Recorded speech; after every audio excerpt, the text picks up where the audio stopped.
దాని తర్వాత అధ్యక్ష అక్కడితో మేము ఆగల. డిక్లరేషన్ ఆఫ్ రిజల్ట్స్, ఇది చాలా ఇంపార్టెంట్ పాయింట్ అధ్యక్ష. ఫస్ట్ మేము ఏం చేసామంటే ఎగ్జామ్ మొత్తం పూర్తయిన తర్వాత ఎగ్జామినేషన్ కీ విడుదల చేసాం. దానిపైన విద్యార్థుల దగ్గర నుంచి ఫీడ్బ్యాక్ తీసుకున్నాం. ఈ కీ విడుదల చేసి ఆయన అబ్జెక్షన్స్ ఉంటే మాకు తెలియజేయండి అని చెప్పాం.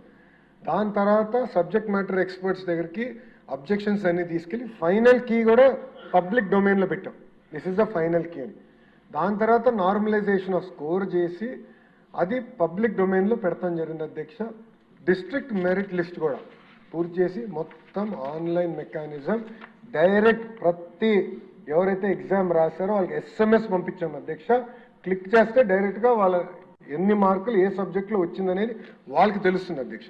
SMS పంపించింది ప్రభుత్వం. వాళ్ళు ఎక్కడికి వెళ్ళి ఎత్తుక్కోవాల్సిన అవసరం లేకుండా డైరెక్ట్గా వాళ్ళకి మేము SMS పంపిస్తాం జరిగింది అధ్యక్ష. దాంతోపాటు అధ్యక్ష నెక్స్ట్ స్టెప్ వచ్చేగల సర్టిఫికేట్ వెరిఫికేషన్ అధ్యక్ష. ఇది చాలా ఇంపార్టెంట్ పాయింట్ అధ్యక్ష. 16,291 మందికి క్యాండిడేట్స్ కన్సిడర్ అయినప్పుడు 722 మందికి మనం ఇవ్వలేకపోయాం అధ్యక్ష. దాంట్లో కారణం కూడా ఏంటంటే అధ్యక్ష, ఒక ర్యాంకింగ్లో local reservation, horizontal reservation, management wise vacancies, post preference, eligibility conditions, statutory government orders పాటించినప్పుడు కొంతమందికి అవకాశం రాలేదు అధ్యక్ష. సో చాలా పకడ్బందీగా సర్టిఫికేట్ స్టేజ్లోనే చాలా స్పష్టంగా వెరిఫై చేస్తాం జరిగింది అధ్యక్ష. ఇక్కడ కూడా అధ్యక్ష గౌరవ సభ్యులు తెలుసుకోవాల్సిన అవసరం ఏంటంటే కాల్ లెటర్ ఇచ్చినప్పుడు చాలా స్పష్టంగా చెప్తాం అధ్యక్ష, సర్టిఫికేట్ వెరిఫికేషన్ తర్వాతనే కన్ఫర్ అవుతుంది. It is all subject to this verification. చాలా స్పష్టంగా చెప్తాం జరిగింది అధ్యక్ష. దాంతోపాటు అధ్యక్ష ఇప్పుడే గౌరవ సభ్యులు కూడా చెప్పాను, ఇక్కడ గ్రీవెన్స్ రిడ్రెసల్ వర్టికల్ హారిజాంటల్ రిజర్వేషన్కి వచ్చేగల అధ్యక్ష. ఇది యాక్చువల్గా స్లైడ్ తయారు చేశాం.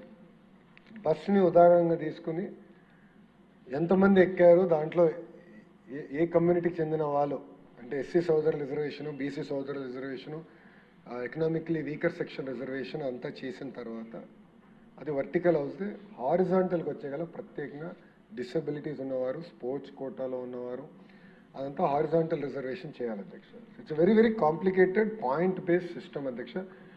గతంలో ఎలా ఉండేదంటే ఒక ఫిక్స్డ్ రాస్టర్ పాయింట్ అనేది ఉండేది అధ్యక్ష. అది ఆధారంగా తీసుకుని కానీ మనం నోటిఫికేషన్ ఇచ్చుంటే ఈ నోటిఫికేషన్ కోర్టు కొట్టేసేది అధ్యక్ష. ఎందుకంటే జడ్జిమెంట్స్ చాలా క్లియర్గా ఉన్నాయి.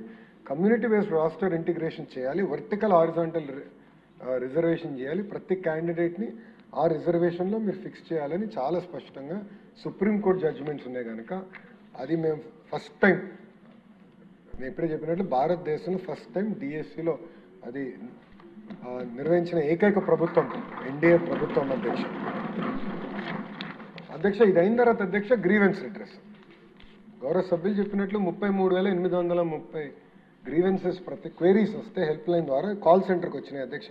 అన్నిటికీ సమాధానం చెప్పాం. దాని తర్వాత అధ్యక్ష ప్రత్యేకంగా ఒక గ్రీవెన్స్ రిడ్రెసల్ మెకానిజం పెట్టాం అధ్యక్ష. అంటే zone level, state level, final appellate authority, ఇట్లా 3 లెవెల్స్ 3 స్టెప్ ప్రాసెస్ పెట్టుకొని జోనల్ లెవెల్లో కొన్ని డిస్పోజ్ అయిపోయినాయి అధ్యక్ష.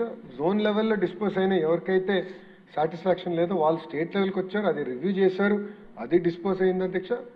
కేవలం 36 అప్పీల్స్ మాత్రమే ఫైనల్ అపిలేట్ అథారిటీకి వచ్చింది అధ్యక్ష. 36 అంటే అంత పారదర్శకంగా మనం నిర్వహించాం అధ్యక్ష. గ్రీవెన్స్ మెకానిజం కూడా చాలా రొబస్ట్గా చేస్తాం జరిగింది. ఇది కూడా ఏంటంటే ఒక హైకోర్టు సూచన ఇచ్చింది, ఇట్లా గ్రీవెన్స్ రిడ్రెసల్ మెకానిజం ఏర్పాటు చేస్తే బాగుంటుంది కదా అన్నప్పుడు 3 గంటల్లో అధ్యక్ష వాళ్ళ సూచన ఇచ్చిన 3 గంటల్లో ఈ మెకానిజం ఏర్పాటు చేసి యుద్ధ ప్రాతిపదికంగా ప్రతి గ్రీవెన్స్ మేము రివ్యూ చేసాం అధ్యక్ష.